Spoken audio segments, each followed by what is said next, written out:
Bu Nyai Nur Fauziah lirih membaca Al-Quran, wajahnya murung. Air matanya meleleh membahasi pipi hingga menetes ke baju kurung. Jam dinding di ruang itu berdenting-denting 9 kali. Istri Kiai Sobron itu menyudahi wiritan Qur'annya. Ia menghela napas sedih. Pandangannya langsung tertuju ke pintu kamar Afif. Sejak siang putranya itu belum mau makan. Kiai Sobron masuk dari pintu depan. Ia datang sambil menenteng kitab yang dibungkus serban. Ia baru saja selesai membacakan kitab tafsir Jalalain di masjid pesantren. Belum mau makan, Bu Nyai mengangguk lalu mengusap air matanya. Dia paling suka pepes tahu jamur kemangi. Coba dibuatkan. Sampun, Bah, sudah dibuatkan Titin. Tapi tetap tidak mau, makanannya diletakkan di kamarnya malah minta dibawa keluar. Katanya baunya bikin enek. Coba yang lain, mie. Ningrum lagi membuatkan mie godok Jawa.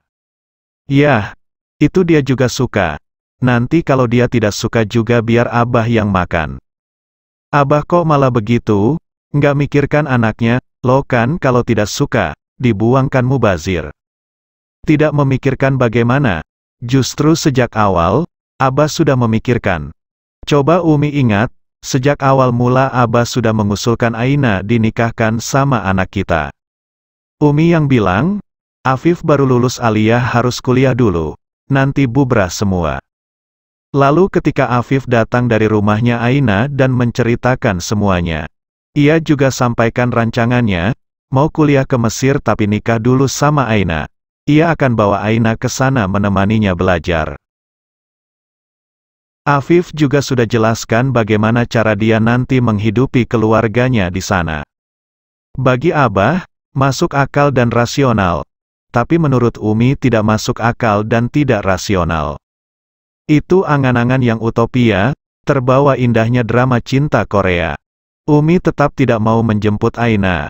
Berapa kali Abah bilang, Afif sudah bukan anak-anak lagi, biarkan dia memilih jalan hidupnya.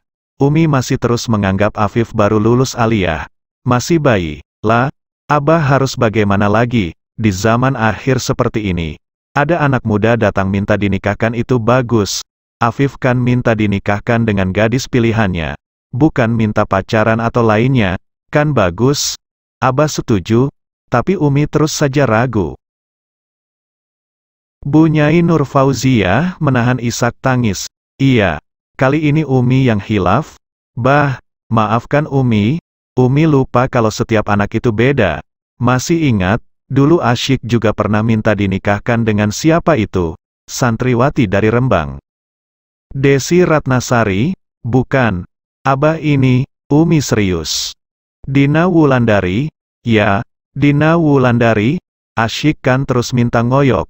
Dan tidak Umi gubris, akhirnya lupa sendiri. Umi lupa, kalau Asyik itu masih cinta monyet istilahnya. Itu kejadian kan pas Asyik kelas 3 MTS, masih mondok di Futuhiyah Meranggen, pas liburan pulang. Dia lihat si Desi itu, kan dia santri kitab bukan sekolah. Dia suka, tidak Umi gubris, lalu Asyik balik lagi ke pesantren dan lupa. Kalau Afif kan beda. Yah, Umi juga lupa kalau kasusnya beda. Umi cuma ingat, nanti akan lupa dengan kesibukan mencari amu. Ternyata Umi salah langkah. Ningrum datang membawa nampan berisi semangkok mie godok dan teh panas. Bu Nyai bangkit dari duduknya dan melangkah membuka pintu kamar Afif. Gelap. Bu Nyai menyalakan lampu. Tampak Afif tidur miring menghadap tembok memunggungi pintu. Ningrum meletakkan nampan itu di atas meja lalu beringsut pergi. Bu Nyai duduk di samping Afif. Ia lihat mata anaknya itu terpejam, tapi air matanya terus meleleh, mukanya tirus pucat. Fif, makan ya, sayang, ini ada mie godok Jawa, kesukaanmu. Afif tidak lapar. Mie, kasihkan saja mie itu pada Abah.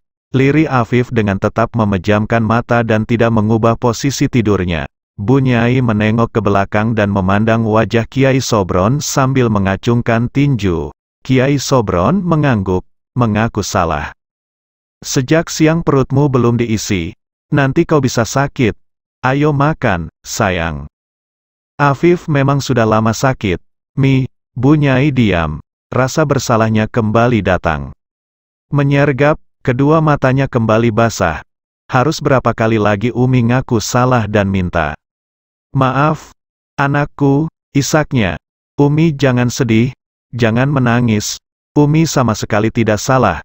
Sungguh, Afif sedikit pun tidak merasa Umi yang salah. Yang salah itu Afif, Mi. Kalau Afif memaafkan Umi atau menganggap tidak salah, ayo makan, nak, Umi.